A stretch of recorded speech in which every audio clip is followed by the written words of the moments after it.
बिस्मिल्लाहिर्रहमानिर्रहीम। अस्सलाम वालेकुम फ्रेंड्स, मैं हूं ज़ेब और आप देख रहे हैं traveller 777। Welcome to our YouTube channel. तो फ्रेंड्स, आज हम बात करेंगे पुर्तगाल के मतलब, यानी पुर्तगाल में अगर आप शादी करना चाहते हैं और वो भी यूरोपियन लड़की के साथ, तो आप किस तरह से शादी कर सकते हैं और आपको कौन कौन से डॉक्यूमेंट चाहिए।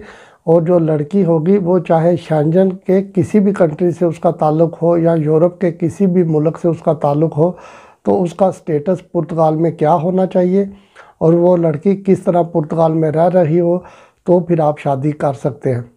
सबसे पहले हम बात करते हैं कि आप चाहे किसी भी कंट्री से बिलोंग करते हैं, चाहे इंडिया, पाकिस्तान, बांग्लादेश, नेपाल, श्रीलंका, कभी किसी और कंट्री से भी आपका ताल्लुक़ होगा तो भी आपको कोई प्रॉब्लम नहीं होगी, जब तक कि आप ये सारे काम सही तरीके से करेंगे, जो अभी आपको मैं वीडियो में बताऊंगा स्टेप बाय स्टेप। तो इन सारे कंट्रीज़ में अगर आप किसी भी एक कंट्री से आपका ताल्लुक़ है और आप पुर्तगाल में हैं, तो फिर आप किस तरह से शादी कर सकते हैं, वो भी यूरोपियन लड़की के साथ।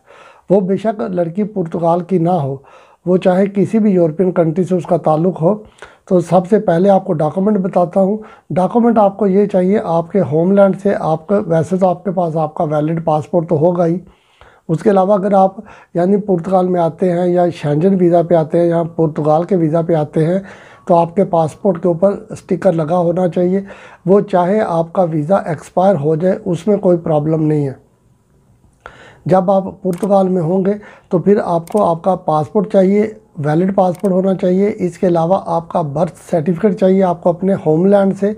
उसके अलावा पुलिस क्लियरेंस सर्टिफिकेट चाहिए आपने जिस कंट्री से आपका ताल्लुक़ है उस कंट्री से। और साथ में आपको एक अनमैरिड सर्टिफिकेट चाहिए। ये 3 चीज़ें सिर्फ आपको चाहिए। अब यानी कि आपका birth certificate, police clearance certificate और अनमैरिड सर्टिफिकेट, ये होता है।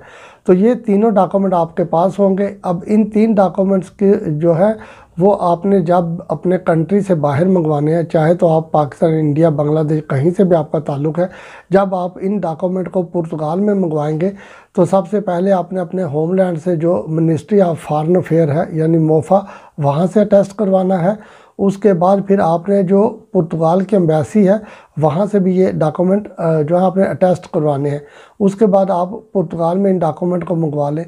जब पुर्तगाल में ये डॉक्यूमेंट आ जाएंगे तो फिर ये है कि इनकी ट्रांसलेशन आपने करवानी है पुर्तगीज़ लैंग्वेज में। जी फ्रेंड्स, तो जब इन डॉक्यूमेंट्स की ट्रांसलेशन हो जाएगी पुर्तगीज़ लैंग्वेज में, और वहीं से जो यानी कि इसकी ट्रांसलेशन करेंगे वो इन डॉक्यूमेंट्स को भी अटेस्ट करेंगे, और साथ में ये है कि नोटराइज भी आप वहीं से करवा लें। उसके बाद आपने ये सारे डॉक्यूमेंट लेके अपनी एम्बेसी, यानी कि जो जिस मुल्क से भी आपका ताल्लुक़ है उसकी एम्बेसी पुर्तगाल में है, तो आपने फिर अपनी एम्बेसी से जाके भी ये डॉक्यूमेंट्स जो हैं वो अटेस्ट करवाने हैं। जब ये डॉक्यूमेंट्स वहाँ से अटेस्ट हो जाएंगे तो अभी अगला स्टेप आपने ये करना है कि जिस लड़की से आपने शादी करनी है, अभी थोड़ा पहले मैं उसके मुतालिक बता दूँ, फिर बताता हूँ कि आपने डॉक्यूमेंट्स का क्या करना है। तो वो लड़की यूरोप के किसी भी मुल्क से उसका ताल्लुक़ है, वो पुर्तगाल में रहती हो, पुर्तगाल में उसकी रजिस्ट्रेशन हो, और अगर वो पुर्तगाल में काम कर रही है तो वो सबसे अच्छी बात है। ये आपके लिए एक प्लस पॉइंट होगा कि वो पुर्तगाल में रह भी रही है और पुर्तगाल में ही काम करती है। तो अब यह है कि उस लड़की के पास अपना पासपोर्ट और अपना आईडी कार्ड होना चाहिए। ये 2 चीज़ें उसके पास होनी चाहिए। अब आपने क्या करना है कि अपने जो डॉक्यूमेंट्स हैं जो आपने अपने होमलैंड से मंगवाए हैं, जिनकी आपने ट्रांसलेशन भी करवाई है, और वो डॉक्यूमेंट्स आपने साथ लेने हैं और आपने उस लड़की के साथ जाना है। उसका असल यानी कि जो रेजिडेंस कार्ड यानी कि उसका नेशनल आइडेंटिटी कार्ड होगा अपने कंट्री का, वो साथ में ले, उसका पासपोर्ट ले। और अगर वो पुर्तगाल में रह रही है तो फिर डेफिनेटली उसके पास पुर्तगाल का रेजिडेंस कार्ड भी होगा। ये डॉक्यूमेंट्स आपने साथ लेके किसी भी रजिस्टर सिविल में चले जाना है। वहाँ पर जाके आपने ये जो एक डॉक्यूमेंट्स हैं इनको एक अच्छे तरीके से एक फ़ाइल में रख के आपने ले जाने हैं, और सारे डॉक्यूमेंट्स ओरिजिनल आपने वहाँ पर लेके जाने हैं। आपने उनको डॉक्यूमेंट सबमिट करने हैं, वो आपके डॉक्यूमेंट्स ले लेंगे और आपको एक डेट बता देंगे कि आप नेक्स्ट वीक में आ जाएं, या 2 वीक के बाद, या 10 दिन के बाद आपको बुलाएंगे कि आप आ जाएं। तो फिर वो इतनी देर में वो आपके डॉक्यूमेंट्स को वेरीफाई कर लेंगे। अगर फ्रेंड्स आपके डॉक्यूमेंट्स ठीक हुए, इनमें कोई प्रॉब्लम नहीं है, तो फिर ये होगा कि जब आप जाएंगे वहाँ पर जो डेट जो उन्होंने बताई होगी आपको, उस डेट पर अगर आप वहाँ पे जाएंगे तो वो आपके डॉक्यूमेंट्स तो उन्होंने ऑलरेडी चेक कर लिए होंगे। फिर वो आपको पूछ लेंगे कि आप किस दिन शादी करना चाहते हैं। तो आपकी मर्ज़ी, आप नेक्स्ट डे कर लें या 2 वीक के बाद या 1 वीक के बाद, जब भी उनके पास अवेलेबिलिटी होगी आप उस दिन जाके वहाँ पे शादी कर सकते हैं। अब ये है कि वो आपको बता देंगे, फॉर एग्ज़ाम्पल वो आपको बोलेंगे कि नेक्स्ट वेडनेसडे या नेक्स्ट थर्सडे उनके पास टाइम है, तो फिर आप एक्सेप्ट कर लें। जो सा भी डे आपको अच्छा लगता है वो आप डे या डेट जो है सिलेक्ट कर लें, जो वो आपको बताएंगे, जो अवेलेबिलिटी उनके पास होगी। तो फिर आप उस दिन वहाँ पे चले जाएं। डॉक्यूमेंट्स आपके ऑलरेडी उनके पास होंगे। और हाँ, यहाँ पर एक बात और बता दूँ कि अगर वो डॉक्यूमेंट्स ले लेंगे, आपको बुलाएंगे, आपको डे बताएंगे, तो शादी से 1 दिन पहले शायद वो दोबारा आपको बुला लें।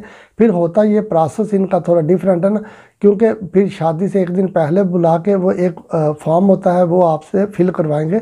वो खुद ही फिल करेंगे लेकिन आपसे पूछ के करेंगे। वो बोलेंगे कि आपने अगर रिलेशनशिप में अब रहना है, शादी हो जाएगी तो शादी के बाद आपके राइट इक्वल हो जाए, ये ठीक है, या जो लड़के की प्रॉपर्टी है या लड़के का बैंक बैलेंस है वो लड़के का रहेगा और जो लड़की का है वो लड़की का रहेगा।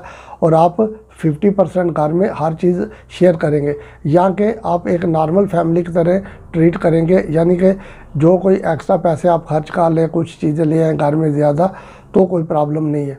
अब ये आपके ऊपर डिपेंड करता है कि आपने कौन सी कैटेगरी में जाना है, यानी कि हर चीज़ आपने बराबर शेयर करनी है, या कि एक नॉर्मल जिस तरह एक मुकम्मल घर होता है उसी तरह आपने एक फैमिली की तरह रहना है। ये जब फॉर्म हो जाएगा उसके ऊपर वो आपके सिग्नेचर ले लेंगे, फिर आपको वो डेट बता देंगे, यानी कि जोन सी डेट होगी, तो फिर आप वहाँ पे जाके उस दिन जाके आप शादी कर सकते हैं।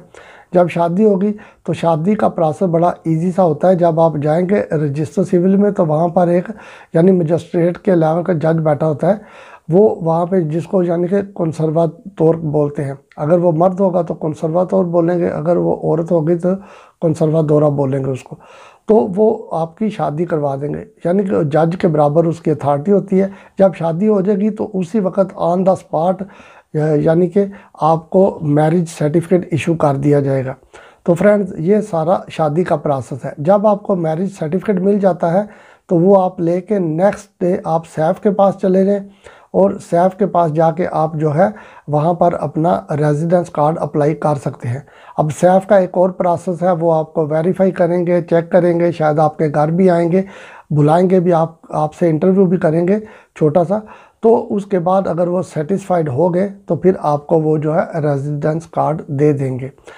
ये फ्रेंड्स छोटी सी इन्फॉर्मेशन थी शादी के मुतालिक, आपसे शेयर की है। अगर आपको वीडियो अच्छी लगे तो चैनल को सब्सक्राइब कीजिएगा, वीडियो को लाइक और शेयर कीजिएगा। अपना बहुत सा ख्याल रखिएगा। फिर मिलेंगे किसी नई वीडियो में किसी नई अपडेट के साथ। तब तक टेक केयर, अल्लाह हाफिज़।